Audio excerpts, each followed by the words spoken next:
We have to learn a lesson as Republicans in Congress that while it's difficult to lead the country at this day and time and the serious problems we're in, it takes intestinal fortitude.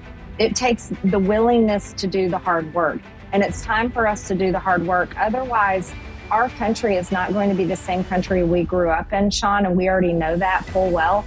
But it's going to continue down a road that's going to be something much, much worse. This is the pink slip. Whether it's a few weeks from now that we vote him out, 3 months from now we vote him out, or we essentially say, Mike Johnson, you need to be prepared. You will not be Speaker next Congress if we are able to keep the majority next Congress. That is what I'm saying.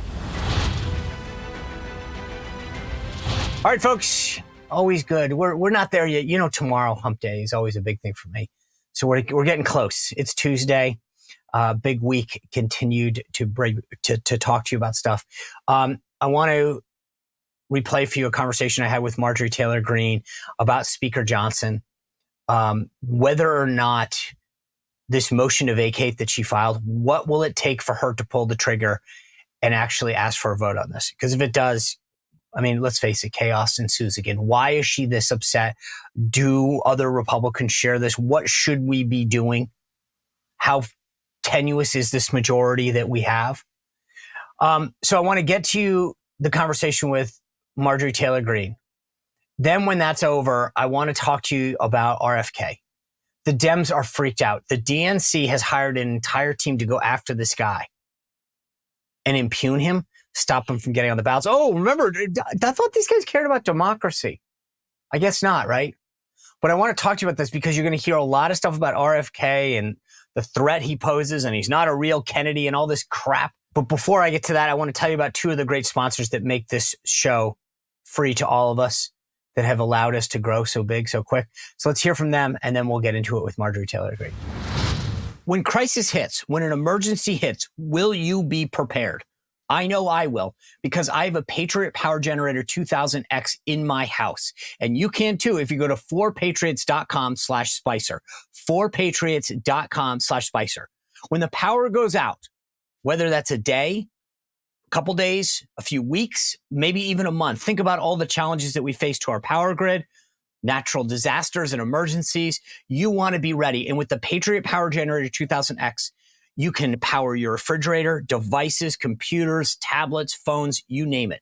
All the things that are important to you, your family, that can be taken care of. And you can bring the Patriot Power Generator into your house. No fumes, no gas, no noise. It's perfect. It's portable, and it charges on solar panels that come free with it. You don't have to worry about reloading it, bringing out gas, getting it filled, the fumes, the noise. No, the Patriot Power Generator is fully portable. It can go into your house. You can put it in your car, drive it somewhere, helping out a family friend. And again, it's completely powered by solar panels that come with it. So go to 4patriots.com/Spicer so that you are ready in an emergency or crisis. If you're like me and looking to secure your financial future, then I want you to do me a favor. Call my friends at Bishop Gold, 844-984-1616, or go to bishopgoldgroup.com/Sean and have a conversation with them, or check out the materials on the website, bishopgoldgroup.com/Sean, about how you can add precious metals to your investment strategy. Maybe you have an old 401k, an IRA, or you're just looking to diversify your investment strategy.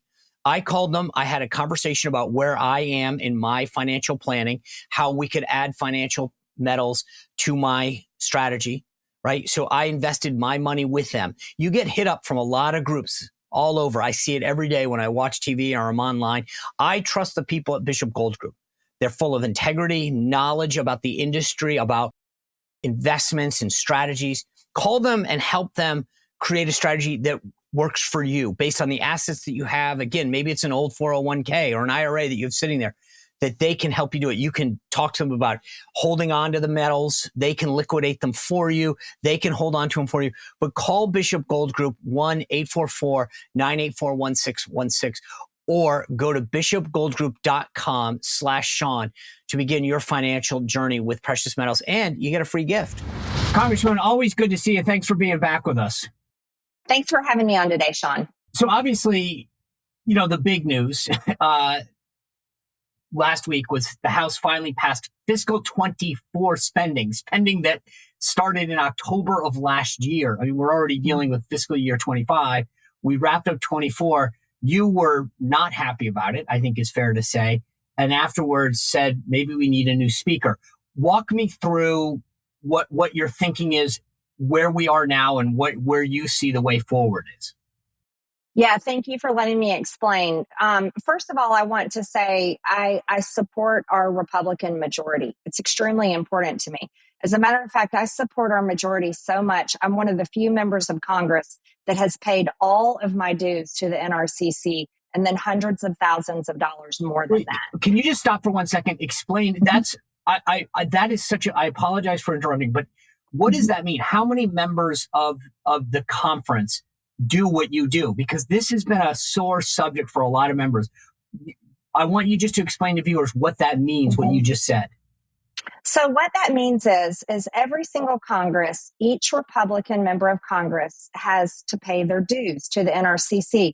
And when we pay our dues to the NRCC, that helps us fight. That helps us fight every single battle against the Democrats. It supports Republicans getting reelected. It helps support us win the majority for next Congress. And so it's extremely important for all of us to pay into the NRCC to basically be able to win. And winning is so important because that gives us the speaker's gavel. That gives us control over every single committee in the House. That gives us subpoena power. And that gives us the ability to govern at the federal level in the House of Representatives. Very few members of Congress, very few Republicans pay their full dues. It can take the entire Congress to pay them, as they raise money and then ask donors to help support them in order to pay their dues. I am one of the few Republican members of Congress.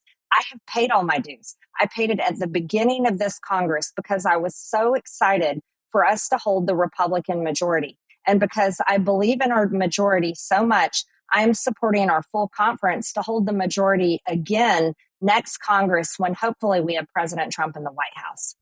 Okay, so that's important context. The NRCC is the campaign arm. You pay in, which, as you point out, that's why I wanted to make sure you explain this. A lot of the members talk about the importance of majority, but don't maybe pay their dues to the NRCC, which helps grow the majority and maintain the majority and helps the more vulnerable members to their campaigns. So I want you to continue, please. What you just laid the context out. We passed this bill. You expressed concern. Why is all that matter? It matters because our bills that we pass are our actions, and our actions are more important to Republican voters and our country as a whole than our words. And for decades, Republicans have campaigned and made promises to the American people, promises to the Republican voters, and promises to their district that they never follow through with actions. And everyone has watched our majority, this Congress, basically fall apart and fight with one another. And I have wanted so much for our Congress, our majority, to deliver on the promises that we made to America when we took this Congress. We promised that we would pass single appropriation bills. We promised that we would follow regular order, meaning that we would have 72 hours to read thousands of pages that are in bills that we have to vote on. We promised that we would not bring big government spending bills under suspension, which actually suspends all the rules. We promised the American people to be completely transparent. All of that has fallen apart. America watched all of us go through a great battle with one another after Speaker McCarthy was ousted by 8 Republicans that joined the Democrats to vote him out. That happened after Kevin McCarthy passed a CR, which continued government funding. We elected Mike Johnson at the end of October. Since Mike Johnson has become Speaker, he has passed 3 CRs, Sean. He had all of November, December, January, and February. He had 4 months to finish the appropriations process that we were mostly through with. Kevin McCarthy had passed 7 appropriation bills. We only had 5 more to do, and we could have done them in single appropriation bills. But Mike Johnson waited all the way until Friday, which was the government funding deadline, and forced us, the Republican conference, to vote on the second half of an omnibus. It was 6 appropriation bills packaged into one. After only giving us 1 day to read the bill that was 1,012 pages, But the worst part that I think is the most egregious is he passed it under suspension and did not allow us, the Republican majority, to vote on any amendments to make changes to this Chuck Schumer Democrat-led government funding omnibus. It was a complete failure. It was basically an attack on our own conference. So he forced, think about this. This is what people need to understand. Republicans, all of us were forced to choose, do we want to pay our military soldiers or do we want to stay with our moral and very important social issues like no funding for abortion? This bill contained funding for abortion clinics that provide abortions up to full term. And that is laid out in many of the outlines the summaries that have come out of this bill.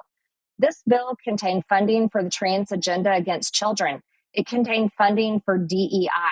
It contained funding for the FBI's brand new headquarters after the FBI has raided Mar-a-Lago and targeted many Americans.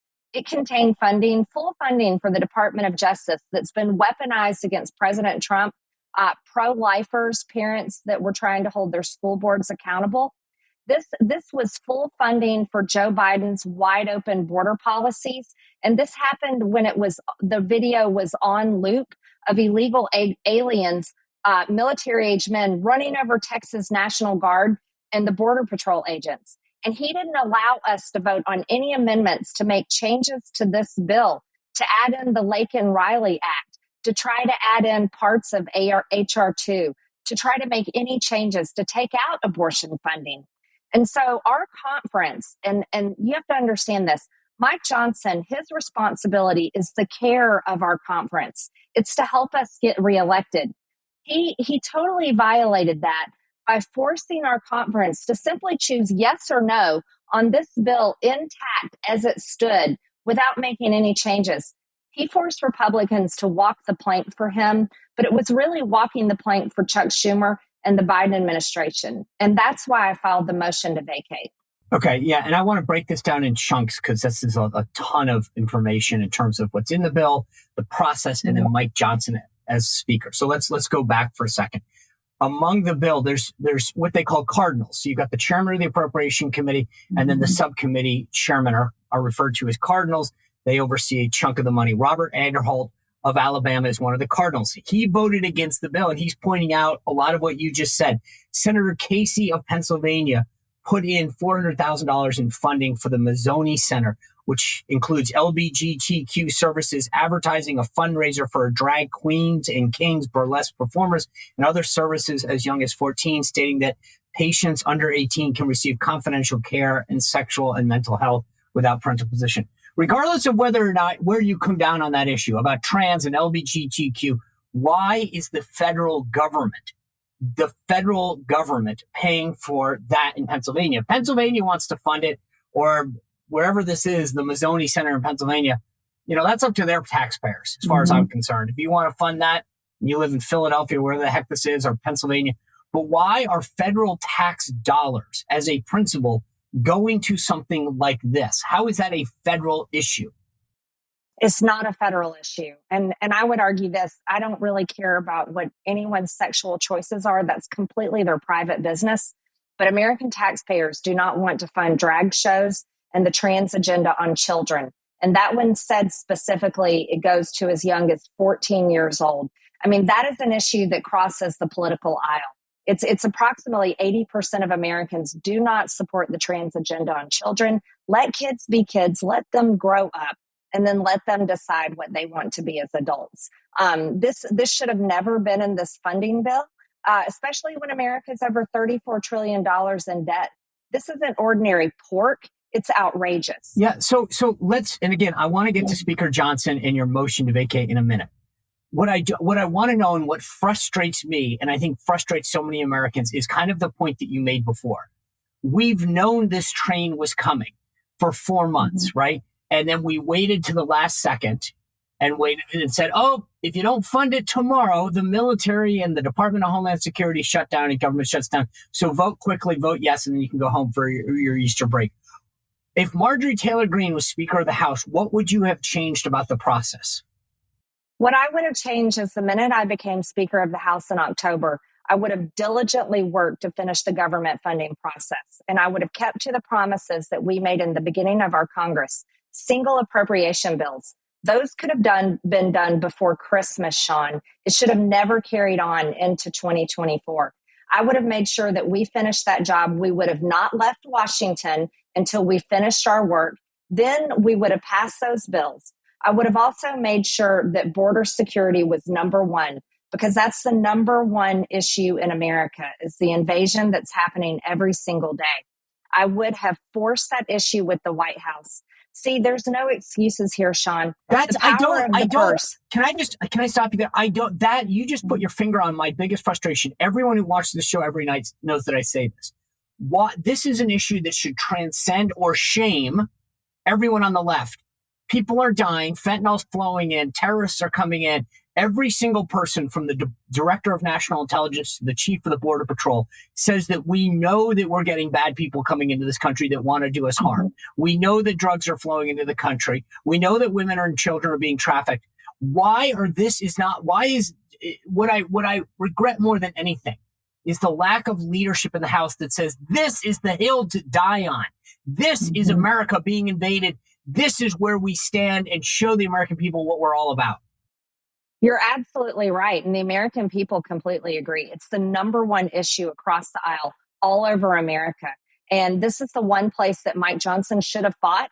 This is where we had power, the power of the purse. Yes. The government funding is where you can draw the line. And we could have picked this one issue. And it's the one issue we should have picked. Laken Riley was murdered just approximately a month ago here in Georgia.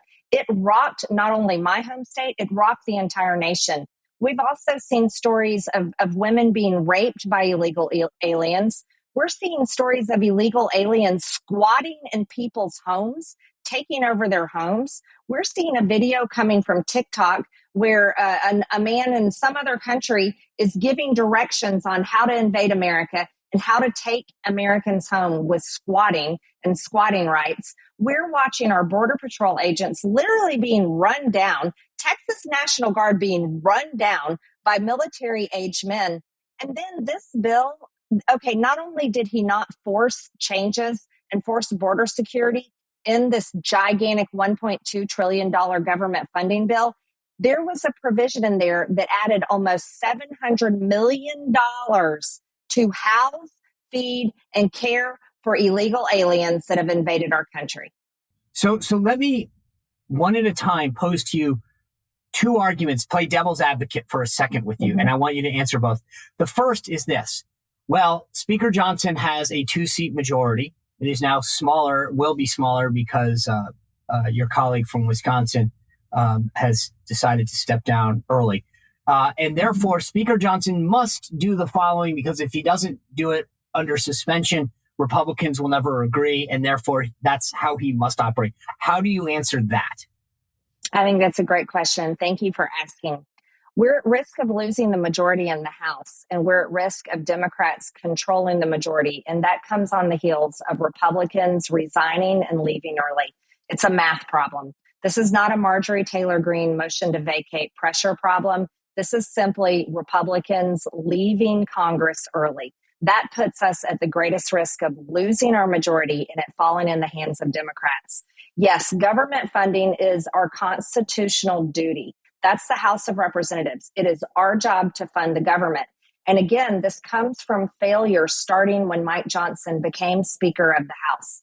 You see, before Kevin McCarthy was thrown out, we were working through our appropriations. We were fighting it out in our conference over how to fund the government, but we were still working through them. And I would argue some of the most conservative appropriation bills were being passed, 7 of them. But when Mike Johnson became Speaker, everything stopped. There was never a week we were in session where there was any attempt to try to fund the government. And that is where the failure happened. But now that Mike Gallagher has announced his departure date being after his district is able to hold a special election and replace him, giving them a representative in Congress, the rest of this Congress, This is actually an assault on our Republican majority by Mike Gallagher by intentionally choosing that date. And it's another failure of Mike Johnson to hold him accountable and tell him you are not allowed to leave after that deadline. You must leave before that deadline so that your district can replace you. See, people are not understanding how big this is. All right, if you're an animal lover like I am, I want to tell you about the great work of Delta Rescue. And if you go to deltarescue.org, you can check it all out right there. There's great videos. They show you what they do. It's a no-kill sanctuary. Notice that I didn't say shelter. Animal lovers, you're used to going to the shelter to rescue, right? Leo Grillo founded Delta Rescue as a no-kill sanctuary for life that dogs, cats, horses, and other animals can get the care that they need. The veterinary care, the nutrition care, as a place to run free, to enjoy the rest of their lives. But Delta Rescue only exists because of the contributions of people like you and me. $5, $25, $100, $1,000, a couple thousand, whatever you can spare if you're an animal lover. But more importantly, Leo Grillo, when he founded it, wanted it to be an enduring mission, something that went on well into the future. And to do that, we're asking people to check out deltarescue.org and go to the estate planning kit. So if you can make a contribution, great. But also go to the estate planning kit and see if you can make Delta Rescue part of your estate to help make sure that that mission endures forever. Go to deltarescue.org, check out the great work that they do, make a contribution, and then download that estate planning kit to see if you can make it part of your estate. So Gallagher from Wisconsin, the chair of the House China Committee, announced he wasn't running for re-election. He is announcing that he's leaving the 19th of April. And to your point, if he had just announced that he was leaving 10 days earlier, Wisconsin would have held a special election to replace him because it happened 10 days after that deadline. They're screwed until November. I want to get to my second devil's advocate scenario for you to answer. But before I do that, Dan Bongino had a theory yesterday that I want you to respond to because I thought it was interesting. Dan's theory is that the Ken Buck resignation, the congressman from Colorado who's leaving, who's already now left, Bill Johnson from Ohio, he left early to go pursue other interests. And now you've got Mike Gallagher from Wisconsin returning early. Dan Bongino believes that this is a bigger part of a conspiracy theory, if you will, that says Republicans almost want to lose the majority ahead of November so that Hakeem Jeffries will be the speaker going into the November elections. Is that far-fetched, or is there anything to that? You know, I've heard that theory floated, and I've been seeing it going around social media. And I can't weigh in and say if that's true or untrue. But it's hard to not ignore it, right? Right. Ken Buck clearly doesn't support Republicans. I mean, he's proven that over and over again. He voted against impeaching Secretary Mayorkas. Mike Gallagher voted against impeaching Secretary Mayorkas, and then days later announced that he was going to be leaving and not running for re-election. Bill Johnson took a job, I believe, at a college. I can't remember which one it is. Youngstown State. Youngstown. Kevin McCarthy resigned and left early after he was ousted as Speaker of the House. So we've had these departures, people leaving early, seemingly being different reasons. So I don't know how we can tie that into a conspiracy that they're trying to hand the majority over to Hakeem Jeffries. Mike Gallagher, though, that one is questionable. Yeah. Mike Gallagher, yeah, it is weird. He took a job with Palantir, I think it's pronounced. Yeah. That's a technology company, AI company, a company that's also interested in buying TikTok, which is interesting. And Gallagher, that was his bill, voting on the TikTok ban or the forced sale of TikTok. So that one's pretty interesting. But Gallagher knew what he was doing when he picked his departure date. I he agree. Intentionally left that seat empty. All right, so let me get back to my devil's advocate scenario here. The other argument that people who are supporting the outcome that occurred is that, well, we only control, and I get this, we only control one third of the main process, right? So the Democrats control the Senate, Biden's the presidency. I will argue, though, back to what you said. I agree that if you get jammed into a scenario, it's 2 against 1. But where we had the advantage was time, 4 months, as you point out. We could have been isolating the border as an issue, and the American people would have been with us on this. But for those that say, well, Johnson was jammed on this because the Senate wasn't going to go along with anything and the president wasn't going to sign anything, What's the response there? The response is easy. After Johnson passed the bill on the House floor, the bill went to the Senate on Friday. And we watched the Senate debate the bill. And let me tell you something. Mike Johnson did not allow us to have amendments. Chuck Schumer allowed his senators to have amendments. And then they went to war. That's right. Then they went to war in the Senate as Republican senators were fighting to put the Lake and Riley Act into the bill. Republican senators were fighting to put measures of H.R. 2, border security measures, into the bill. Republican senators fought to pull out the abortion funding. They fought to do the many good things that we were denied the ability to do in the House by Mike Johnson. Republicans in the Senate were allowed to do it under Chuck Schumer, but Chuck Schumer knew he had the upper hand. He knew they would lose, so he allowed them to do it. But let me tell you what happened, Sean. They shut down the government because they didn't get it passed before midnight. Democrat senators and Chuck Schumer were so invested to keep that bill intact, just as it was, just as Mike Johnson's Senate. They went into the early hours of the morning on Saturday, which essentially was a government shutdown. So Democrats proved they don't care about a government shutdown. They care about getting their agenda passed and getting their way. And they were willing to shut down the government, even if it was for a few hours, in order to make it happen. You know, it's interesting. You go back to that list that Robert Naderholt put out. Senator Booker, $400,000 for the Garden State Equity Education Fund. Senator Heinrich, Democrat of New Mexico, $780,000 for Amador Health Center LBGTQ services. Senator Blumenthal, Democrat of Connecticut, $156,000 for the Hartford Gay and Lesbian Collective. Senator Bennett, Colorado, $840,000 for Envision U Colorado, which is an LGBTQ advocacy organization. Senator Satt, Democrat from Hawaii, $550,000 for the Hawaii Health and Harm Reduction Center, LGBTQ services, and syringe exchange. And the list goes on. Senator Schumer, $1 million. All of this for supposedly a bill that funds Homeland Security and the Department of Defense. Their priority seemed like not shutting it down to support LGBT. I don't understand how that was the main priority, it seemed, for Democrats. Wasn't national security and homeland security. It was getting funding for pet projects. That's right. And making sure that they got them. And they were willing to shut down the government to make sure that those things stayed in the bill. Another thing that's extremely important to point out is Mike Johnson does hold more power than the others in the four corners. He's Speaker of the House, third in line to be President of the United States. That is an extremely powerful position. And if we had a Speaker of the House that understood the power that seat possesses and understands the power of government funding, we could have stopped all of those things in that government funding bill.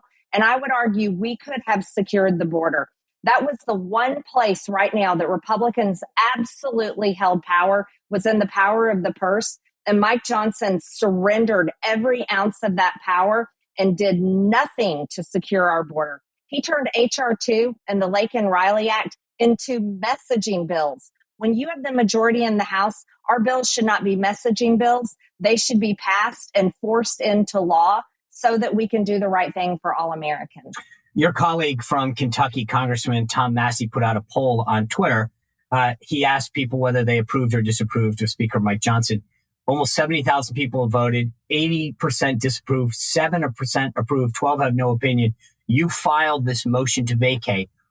What do you hope to gain by that? What is the goal? Because explain to viewers what that procedure means and what the next steps would be. The next steps are this. I filed the motion to vacate, but it doesn't mean that it's going to be voted on the House floor unless I call it up for a vote. And what I started this episode with, Sean, is making sure everyone understands I support the Republican majority. I support the Republican majority so much, I paid all my dues to the NRCC. I'm fighting hard across this country for us to hold the majority next Congress as well. I'm not going to do anything to risk losing that majority, but I am not going to tolerate this to continue. This is what Republican voters are fed up with. And this is why Thomas Massey's poll shows that 80% of nearly 70,000 people that took that poll do not approve of Mike Johnson. And that shows you, I mean, that's essentially almost the same record that Mitch McConnell has. Mitch McConnell only has a 6% approval rating. We can't continue on having Republican leaders that do not support what Republican voters want. And so I entered the motion to vacate. This is a pink slip. Whether it's a few weeks from now that we vote him out, 3 months from now we vote him out, or we essentially say, Mike Johnson, you need to be prepared. You will not be Speaker next Congress if we are able to keep the majority next Congress.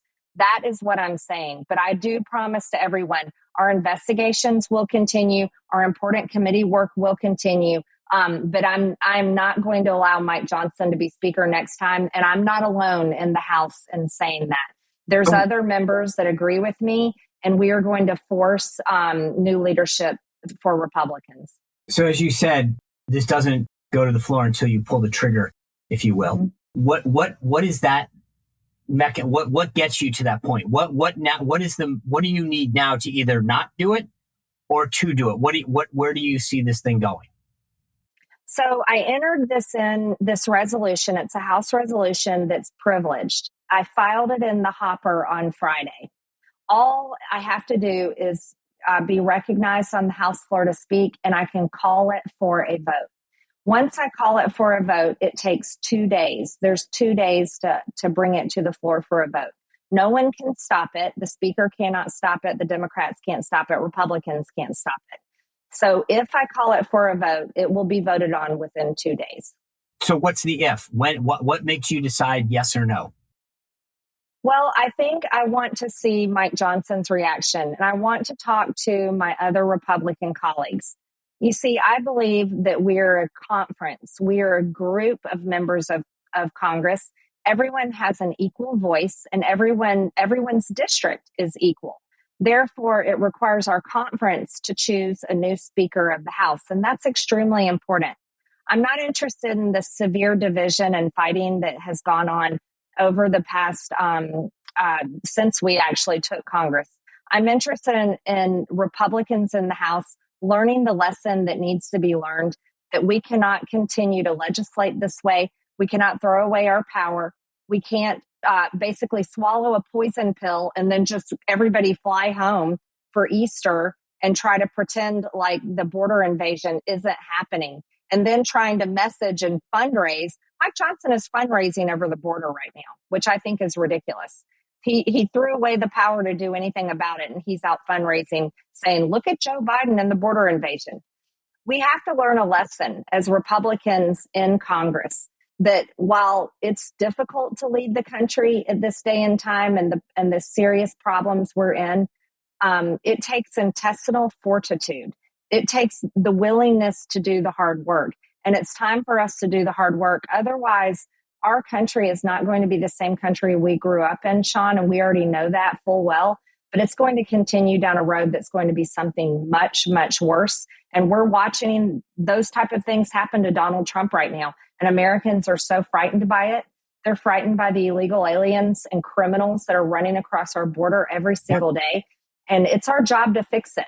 We have to fix it. I'm with you on this one. I don't get, to me, this is a gift. No party that I've ever seen in modern history has had an issue so clarifying as the impact the border is having on our sovereignty, on our way of life, on our safety, on our economy, as the invasion that we are seeing at the border. And anyone who is dumb enough to, I get on, why do you think the Democrats are doing this? They've made it clear. They're flying people in. They want a pathway to citizenship. They've spelled it all out. This is about their voters and the future of their party. And we're sitting around playing, tiddlywinks going, well, gosh, maybe we should pass it on Friday. It's like, this is the time to fight for the country, for goodness sake. What was the reaction when you did this from your colleagues? You mentioned Mike Johnson. Did anyone from his team reach out to you? I haven't heard from Mike Johnson. I haven't heard from his team since then, which is surprising. Everyone can remember watching Kevin McCarthy go directly to Matt Gaetz on the House floor, engaging with him in front of the cameras, in front of the nation, wanting to talk it out with Matt Gaetz and the others who were not supporting him and the others that were wanting to vacate him from the chair. I think that's incredibly important. I haven't heard anything from Mike Johnson. Some of my colleagues are very angry at me. And it's interesting. They should be angry at Mike Johnson that forced them to vote on that bill, took away the right for them to do amendments, took away our right to even read the bill, 1,012 pages. He forced the Cardinals to walk the plank. And now these Republicans that actually did their duty, that they think they have to do, went home to their districts and are probably being completely destroyed and eaten alive for voting for this bill. So anyone that is angry at me, I think their anger is misguided. I'm not going to attack them back. Again, I fully support our conference. I support our majority, but I won't tolerate this anymore. And Sean, I'd like to add on one more thing. I think another video that is rocking people's minds right now is seeing the president of Mexico on 60 Minutes basically threatening the United States, saying that he will not stem the invasion into our country until the United States pays $20 billion a year to poor Latin American countries, takes the sanctions off of Venezuela, removes the Cuban embargo, and makes Mexican illegals in our country citizens. If they don't do the things that you've said need to be done, then what? The flow of migrants will continue. He basically threatened the United States and is demanding a bribe in order to stem the invasion. And Republicans, we had our hands tied behind our backs and our Republican speaker funded the invasion. This cannot continue. It's outrageous. Anybody that doesn't see the difference between what's happened domestically and internationally since President Trump left office is blind and mute, because all of these things have happened under Joe Biden's watch. Before I let you go, speaking of videos that have gotten a lot of attention, I told you this in person. I want to play it for the viewers. There are a whole host of people that I think are horrible in the media today. Number one on that list is a former BBC presenter named Emily Maitlis. She grabbed you on a rope line. I want to play the exchange for the viewers and just show how you handle this. Take a look. Marjorie, thank you so much. The news agents and from London. What do you think the message should be to Nikki Haley tonight? Well, we've been encouraging her to drop out and support President Trump. And I think tonight is the clear message that President Trump is the clear front runner. He's the winner in our Republican primary, and it's time for Nikki Haley to drop out and support him. Do you think President Trump, Mr. Trump, is closer to picking his VP, and should you be on that list? Oh, that's the question everyone asks. And no, I don't think Nikki Haley should be on the list. But of course, President Trump will choose who he wants for VP. Would you like to be on that list? He's got a long list. I support President Trump in any way he'd ask me. But I can assure you it won't be Nikki Haley. And can you tell me why so many people that support Donald Trump love conspiracy theories, including yourself? He seems to attract lots of conspiracy theorists. Well, let me tell you, you're a conspiracy theorist, and the left and the media spreads more conspiracy theories. We like the truth. We like supporting our Constitution, our freedoms, and America first. So, what about Jewish space lasers? Tell us about Jewish space lasers. No, why don't you go talk about Jewish space lasers? And really, why don't you off? How about that? Thanks. Thank you very much. Oh, God, I could watch that over and over all day long. I mean, God bless you for sticking with it. But this is the problem with so much of the media, and you just exemplified how we need to just, anyway, I told you then, I have a dark place in my heart for that woman, and I wish I had said what you said. So I'll let you respond. Otherwise, I know you've had a busy day, and I just had to show people how you handled that. Well, thank you, Sean. And you of all people know better than anyone what it's like to be just completely under the pressure of the press. Being White House press secretary, oh my gosh, I don't know how you did that job. Well, I wish I could have said what you said. All right, Congresswoman, thanks for being with us. I appreciate how generous you've been with your time. Keep fighting the good fight, and let's get these Republicans to understand the importance of border security and this issue that we could be rallying around until we get a president back who will focus on it. So thank you for being here. Thank you, Sean. You bet. All right. What a great conversation. I think this is important to understand. I go back and forth in this. I read your comments all the time, and I'm conflicted. I mean, I feel bad for the spot that Mike Johnson's in. I mean, it's a no-win situation, but I feel like to some degree we're lacking leadership. The border, I said this over and over again, offers us a chance to fight for something that unifies almost every single American. Even the folks on the far crazy left should care about the fentanyl that's coming in. They should care about women and children being trafficked. They should care about the stranglehold the cartels have. They should care about the terrorism and the crime that is coming in. We know from the statistics how many people are on the terrorist watch list. This, maybe not the crazy AOCs and the Jaya Paul or whatever her name. I mean, like, those guys will never be with us, but the people they represent, I think most of them are with us on this. Yeah, maybe the 10, 15% on the crazy left, the progressive crazy left. But I think we can get to the people that we need to get to. And we should be standing firm on this. And at some point, this didn't just happen. It wasn't like, oh my gosh, you need to fund the government. This happened. This should have happened last July, June. The deadline to fund fiscal year 24 was October 1. We're still funding last year. When Johnson came in, he had months to figure this out. He said, we're going to do them. I mean, this is what Marjorie just said. We had 4 bills. We could have done it one by one and fought this stuff out. Instead, a 1,000 plus page bill that we didn't give the members the time to read. I get, we can't stop with and I get it. There's huge impacts on DOD, on the Department of Defense. There truly are impacts on this. But why did we wait to the last minute? Why weren't we on the steps of the Capitol or doing another event at the border and getting the American people on side, running a massive campaign to say this is what's at stake for our country? A lack of leadership and a lack of courage. That's why. I get it. All right.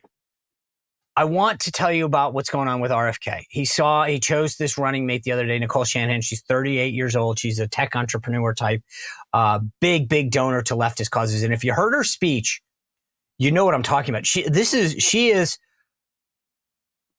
may not be AOC leftist, but she's not that far off. And this is now freaking out. And she's got a lot of money. And that's what's going to freak out these Dems. They now know that the Kennedy name combined with her and these issues that they're going to talk about. If you don't like Biden, if you're worried that he's 81 years old, if you're worried that he hasn't done this or that, or he hasn't been hardcore enough, now you got a place to park your vote.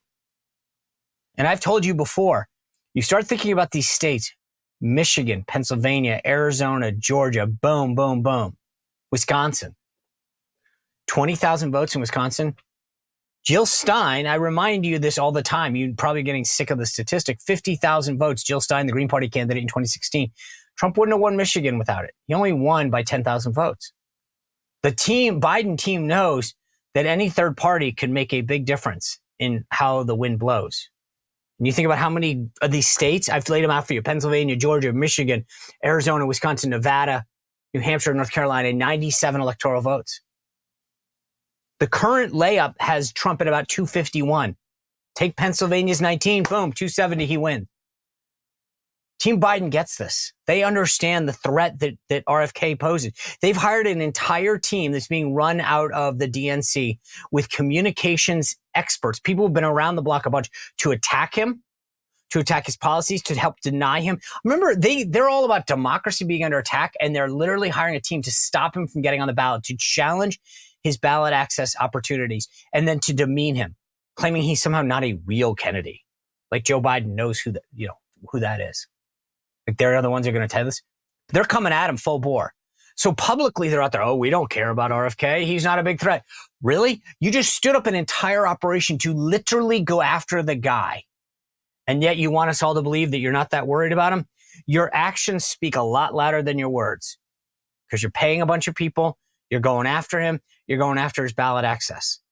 And part of the reason you need to name this VP is there's about 20 states where you need to have a VP on him. Nevada, Tennessee, list goes on and on. He's now got a team. I mean, a ticket is probably better, right? He can do this. So understand that this is a huge threat to them. I do think that there are a bunch of Trump voters, especially because of the vaccine issue, that will be with RFK. But the Biden team has clearly crunched the numbers. They got plenty of money. We all know that. So anyway, keep an eye on how that moves forwards and manifests itself. We got a great rest of the week lined up for you. Please continue to subscribe. Go to YouTube, Rumble, Spotify, and Apple. You guys spreading the word has been awesome. I cannot believe the growth in the last few weeks. Thank you, thank you, thank you for this. We'll see you back here tomorrow on The Sean Spicer Show.